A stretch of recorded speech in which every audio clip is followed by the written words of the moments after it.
So be careful with that razor. What? Yes, we're talking about razors. I can't run with one? No.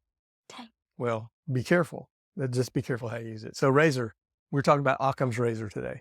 And Occam's razor is one of those rules of thumb that people use. It is usually quoted as the simplest explanation is usually the best one. And like a lot of popular quotes, it's completely inaccurate. That's a misquote. So yeah, Actually, what is the real quote? it comes from philosophy.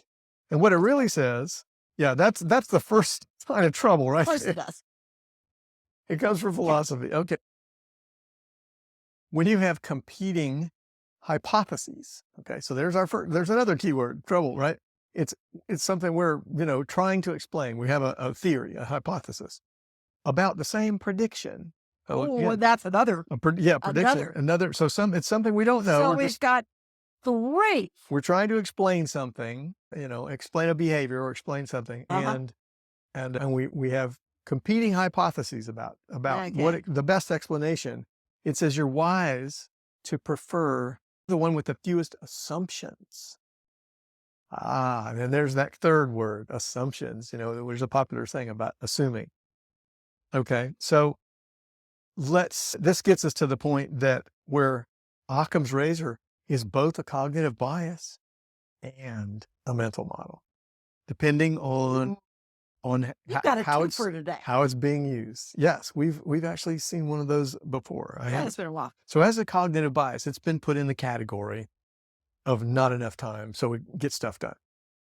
Okay, we're wired to save energy, and so thinking takes energy.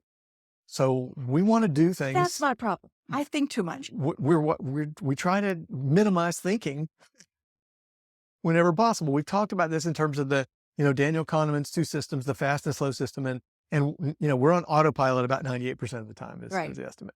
And that's fine for things like tying our shoes and, chewing food. You don't have to think too hard about chewing and swallowing, right? You just do it, right? You've done it so many million times. But there are certain things that need thought. And so, it's recognizing that 2% of the time that we really do need to think about things. Maybe we need to think more than 2%, but that's another story. Okay. So the simpler explanation, we prefer that simpler explanation because we can stop thinking and get on with it. Right? Oh, absolutely. Okay. Oh, and my motto. Yes. All right. Well, here's the problem. Before we knew better, the theory that the earth was flat was the simplest explanation. True. Based on the observation that people had with, the limited, like they didn't have airplanes, so they couldn't go up and, didn't have my drone. Couldn't see. Yeah, there was lots of stuff that they didn't have. So based on what they could observe at the time, it made sense. It was the simplest, and so it was accepted.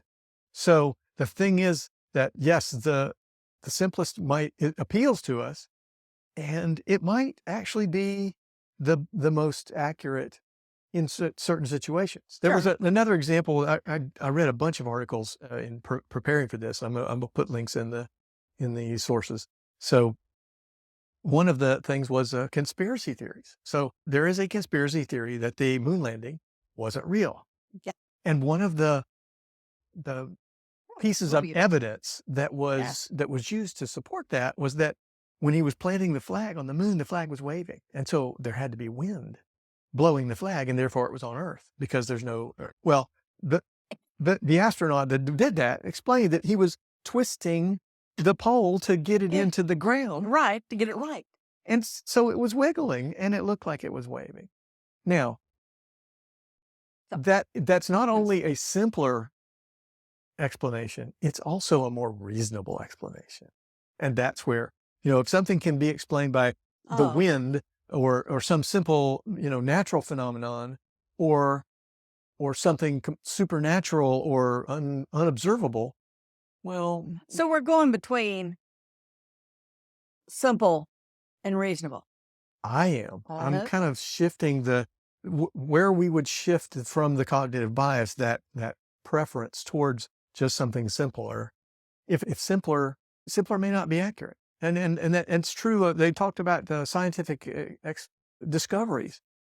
most of the time, a new scientific discovery is considered more complex and less likely than reality. Uh-huh. But 'Cause we do like to complicate things. so we're, people, but again, people are biased towards maintaining the status quo. And that we've Mm-hmm. talked about the confirmation bias, they're biased towards what confirms what they already believe. And so there's that fighting against this acceptance of something new and potentially more complex. And we're talking about things we can't explain. So we're looking at theories and hypotheses, not, you know, um, empirical data. Okay. So that's another thing we gotta, with Occam's razor. There are I found a list of like 25 different razors. Some of them are named razors, some of them aren't, but it's pretty interesting stuff. So as a mental model, if we're going to talk about Occam's razor as a mental model, then the focus is on minimizing assumptions, in my opinion. That's my understanding of what I read. Okay. Okay. So we're saying as the simplest explanation, or the one that you should prefer is the one with the fewest assumptions. Well, think about when you add assumptions, the more assumptions that you add introduces more possibility of error, right? Because True. it is an assumption.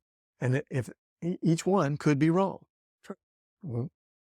So it adds noise in the number of assumptions Right. and also the probability of being wrong. So fewer assumptions, at least start there. I mean, that's the idea, is start there. Okay. And a great example comes out of medical students are taught to, if you hoof hoofbeats, this is obviously a metaphor. If you hear hoofbeats, think horses, not zebras. Well, that's true, certainly in the United States, because, We don't have it. we don't have zebras. If you were a doctor, a medical student in Africa where there are zebras, it might be the exact opposite. True. Okay. Or it might be something else, whatever's most common, right? Another example was if somebody comes to a doctor with a stuffed nose, a stopped up nose, they're more likely it's more reasonable. That's where I got to reasonable. It's more reasonable. It's more common that they've got a cold than they have a life-threatening, a rare autoimmune disease, that's causing that symptom. So they're taught to go with what's most likely based on statistics, Okay. how common, how often it occurs. Right. Okay. And that's where I get into reasonable as well. Okay. All Well, that right. makes sense. So and the last thing I want to say here, because there's so much debate and discussion around this and different types of inductive reasoning versus deductive reasoning and where it's better applied. But remember, it started in philosophy. It seems to be more useful in selecting theories about mechanical things, scientific phenomena like physics, rather than about, biological things and social behaviors.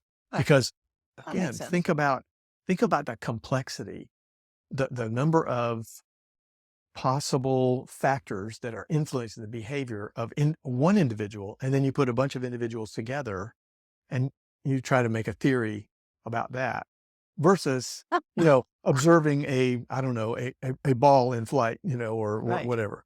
So remember, and finally, remember that it's a model.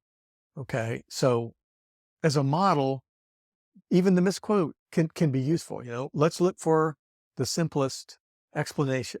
Okay. Or the simplest, how do we keep things simple? That idea of keeping things simple is a useful model. How does this all apply back to business? Great question. What do you think? How does keeping things simple apply? Well, there's pros and cons as we just discussed, but there again, the simpler you keep it, the sometimes you don't get us off track, right? Well, okay. So we were just in a restaurant where the table tipped, and we needed to level the table so it wasn't wobbling and spilling people's drinks, right? Right. So somebody found a napkin, folded it up, and put it under the table. That's a really simple. Now, what we could have done is gone out to, Home Depot or someplace and bought some of those little wedges that they use to straighten up windows and doors, I'm not doing that for and somebody else. pounded that in myself. under the table, or they could have gone and bought a foot that drills in, and in other words, in that situation, the simplest thing to do and the most expedient thing to do was stick the napkin up there, knowing that's a very temporary solution and it's not a very sturdy piece of equipment that you're using. So Okay. it's going to be short lived. So it's a matter of just weighing. And I think that's where, I think that the in judgment has business, to come yeah, in. sure. It's weighing, what are the short-term benefits versus the long-term benefits Right. and the short-term cost versus long-term Right. cost. If we're testing something, especially trying something new, then look at a minimum viable product. And don't spend, I don't know, 6 months of development on a new product or a piece of software or something to get it to a finished, perfect stage, and then do a massive launch on something you haven't really tested in the marketplace. So, you'd be smarter to cobble together some half-baked thing and pick some of your customers that are, really good customers and on your side and happy to help, and let them try it, and knowing that it's, probably a bit of a mess, but they can give you some real fast feedback, and Right. then, you can improve with what you're getting, valuable user feedback rather than sitting in your own little world making what you think is perfect and then throwing it out in the marketplace to find out that nobody likes Right. it. So that's one example Okay. of Cool. how to use this, Sounds good. and we'd love to hear other examples. So leave us a comment and we will see you soon in another video. Thanks.